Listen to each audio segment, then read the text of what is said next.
Hello and welcome to the race 6 of the GTTCC. This is the reverse grid of race 5. So if you call race 5, you would have seen me take the win at Catalonia. So here we're going to be starting from last at Fuji. Now we're in the Group 4 TT, so this track should suit this car. So it should be a good combination. So wait on the start, again build the revs, and go. Just drop the revs a little bit, just to gain a little bit of extra traction, and then away we go. So as we're starting last, we've got a lot of places to make up, and you can see the orange Audi TT making a poor start there. So we're on our way up, looking around the outside. It looks like the Lamborghini's already made a small mistake into the first corner. We're up alongside Wimpy in the Tamiya TT. What I did there was just back out of the way because I thought it was going to come across and didn't see me there, and I thought it best back out than get caught up. So now going up between the GTR and the TT on this long right-hander, and we're already up to third. So we're leaving those guys as Wimpy goes off searching for the runoff on the outside of the turn. So now down into the quick left-hander, and then up through the gears, through what is just basically a curve to the next good overtaking opportunity, which is into the chicane. So what we're doing here, we're trying to size up. We know that blue BMW gets a really good start. Dre goes down the inside there of the BMW, but overshoots, and the BMW manages to get back past. So I think the BMW's up there because it has that great launch off the start line, which we've seen for the last few races. Looking at the cut back on Dre, but we're now on the outside going up here. So we're going to see if we can swing around the outside. We can't, so we're going to swing around and try and get down the inside. But as we've both got the same car, not getting much, so I managed to get my nose up the inside. I did a little extra dab of the brakes because I thought I was going to get chopped off there, but it does leave me enough space. And now we're alongside each other on the long run down to the first corner and the start-finish line.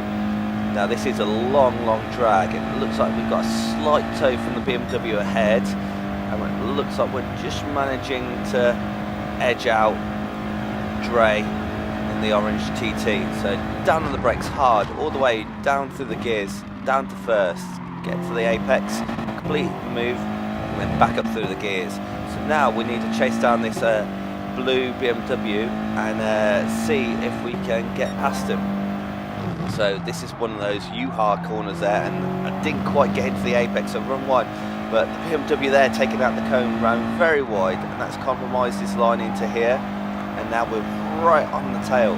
Can we look for a pass here? Looking down the inside, but he's got it covered off, but just missed the apex by a good few car widths there. And now we're up alongside, but on the outside of this corner and the next corner, so we'll switch to the inside. Is he going to go defensive? Looks like he was going defensive, so we'll go to the inside, brake down hard, down to first gear, and that does mean that we are through then. So through the little technical chicane.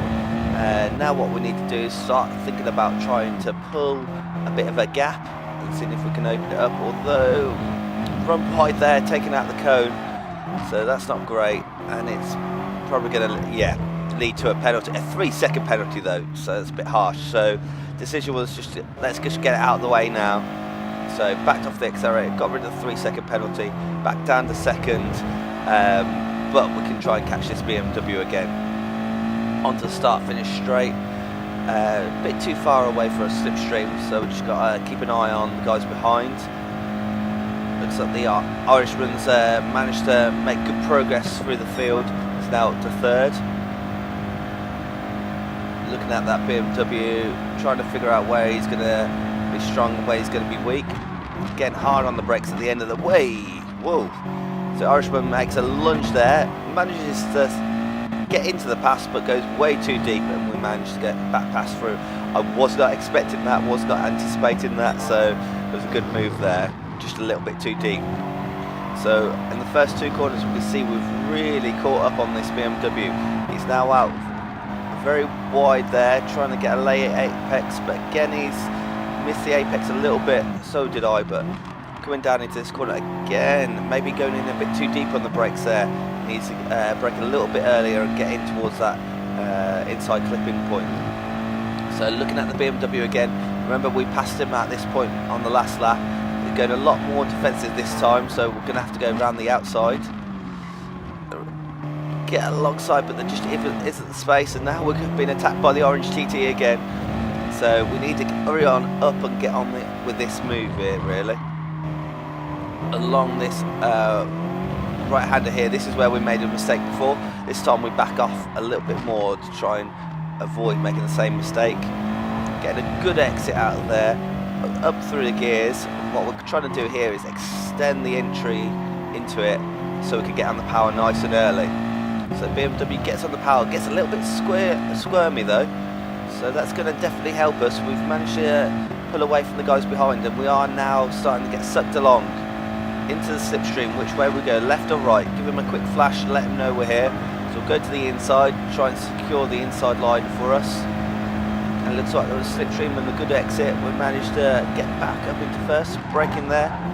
I think I left him enough space there, but I don't know whether he braked too late or I cut him off. But I'm sorry if I did cut you off. I didn't think I did, but I'm sorry if I did. I didn't leave enough space. So I'm just going to fast forward the action now.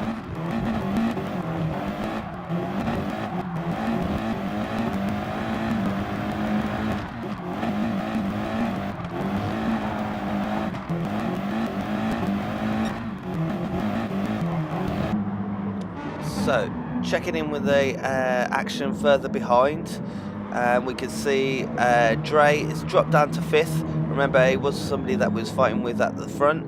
And then we've got, I have to say, Ginge.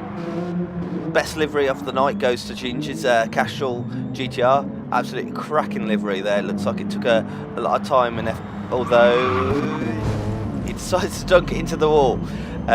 So maybe I should concentrate on the livery a little bit less. We'll fast forward it again and see if we can find some more action.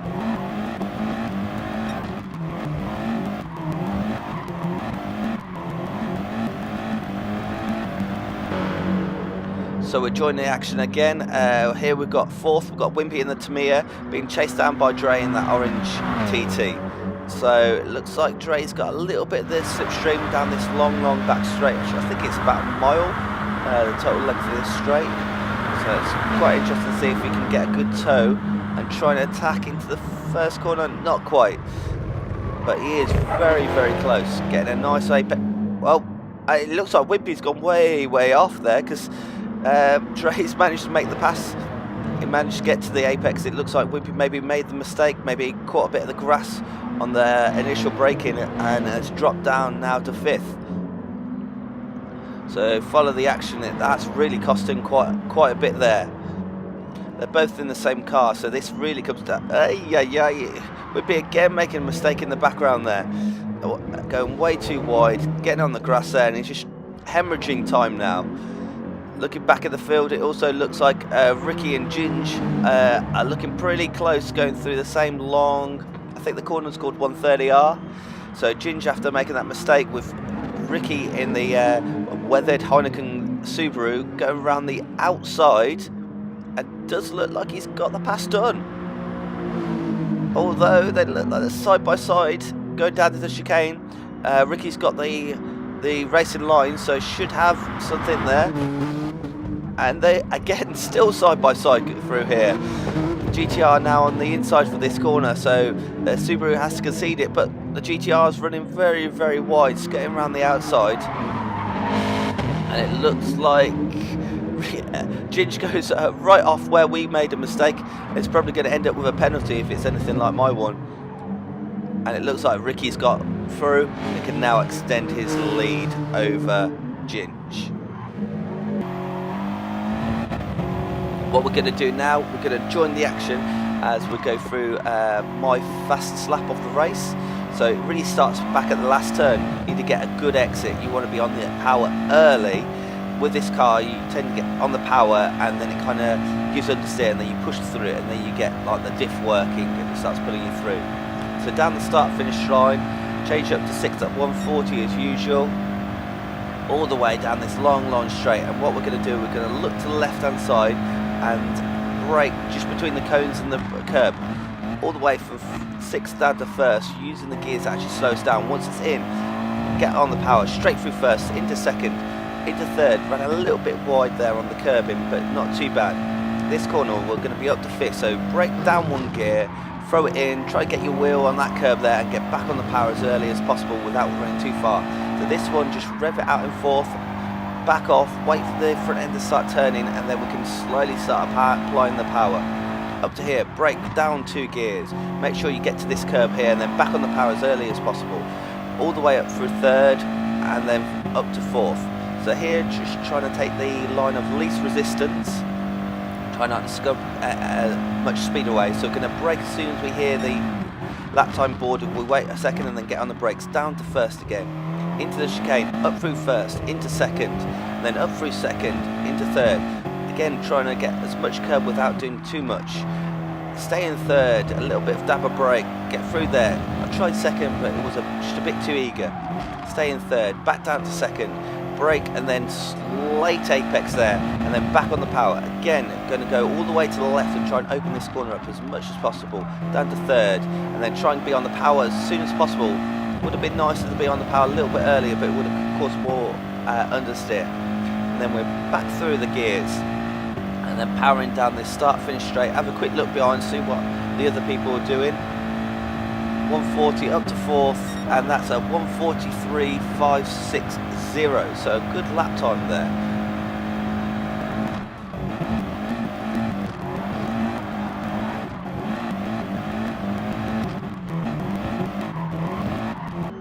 So we fast forwarded it a bit and to look at the action that's going on back behind. So again, we'll return to this battle between Ricky in the Subaru and Ginge in the GTR. So it looks like Ginge has now started the catch up and put Ricky under a little bit of pressure, where he runs very wide and loses the rear end there, but does manage to keep it pointed in the right direction. But that's just going to encourage Ginge to start attacking this Subaru in the next few corners. Ginge is going to go to the inside. He does have his indicator on by it looks. I don't know if it's it looks like he's just pushed a little bit too hard and got onto the grass just in the braking zone, and again makes a crucial mistake that's going to drop him time to Ricky. So Ricky needs to try and pull away again. Let's see if we can find a little bit more action somewhere. So we rejoin the action again with Ricky still leading, although he's gonna leading Ginge there, but it looks like he completely throws it away, misses his braking completely into the first corner, and now Ginge is chasing him down.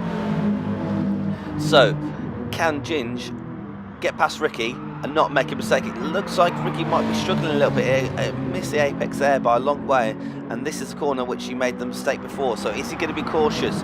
Ginge looks to go all the way around the outside. That's a long way around the outside, and he doesn't manage it, but Ricky's still ahead and has a nice corner there. So Ginge has got to get in that slipstream. Come on, in the slipstreams, Ginge. If you can get the slipstream, you can maybe look to the inside into the tight chicane down here. He doesn't want to make the same mistake as he made before though. Braking hard, as you can see. Yeah, he does have that indicator on. Don't know whether that's trying to say to Ricky, look, I'm coming past you on the left hand side, or just as a mistake maybe. So they follow through each other on the clock complex here, going up into the final long corners of the lap. Ginge needs to start. Ricky does run wide there, and it looks like the pressure is starting to mount. Ginge is putting that pressure on, looking around the outside of the final corner. That's going to be a long way round, but he's going to be right underneath him for this long straight. So looks like he's pulled out alongside. Does this GTR have the power? Does it have more power than the Subaru?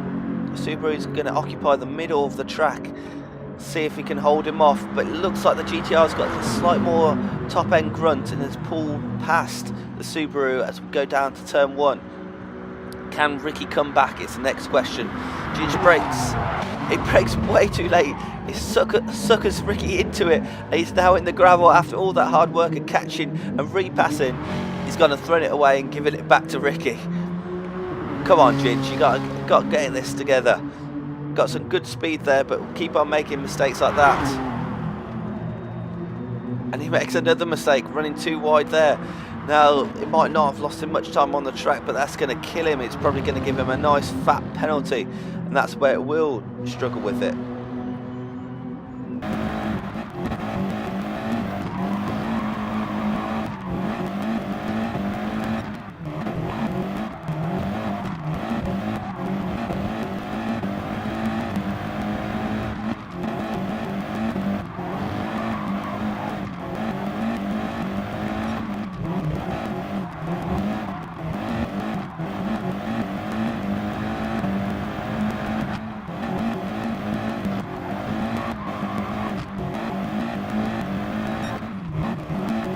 And we rejoined the action on the final lap, so I've managed to open up the gap to nearly 20 seconds. It's been a fairly lonely race, but we got a good fastest lap on the board. We do have a possibility for an optimal of a 1:43.1, so that would be a great lap if we could hook all the sectors up. Coming on at the final corner onto the final straight, we can see Ginge there. Looks like he's given up a little bit. He's got quite a bit of a penalty. By me passing him will mean that he will have to do one less lap. So if he wants out of this race early, he's done the right thing. So crossing the finish line, coming home first. Second, we've got the Irish one, Marco, and then the blue BMW of Donovan, I believe it is, in third. So yeah, it was just a race for me about keeping clean laps. It looks like behind there was some great racing and a few mistakes. That means race 5 and race 6 for me were 2 victories, which is great for the championship. It means that with Steve not turning up, it means I've made good points and going to make it harder for him to beat me over the next few rounds. So if you enjoyed that, drop a like, drop a comment. If you didn't like it, just let me know, and I'll see you again on the next one.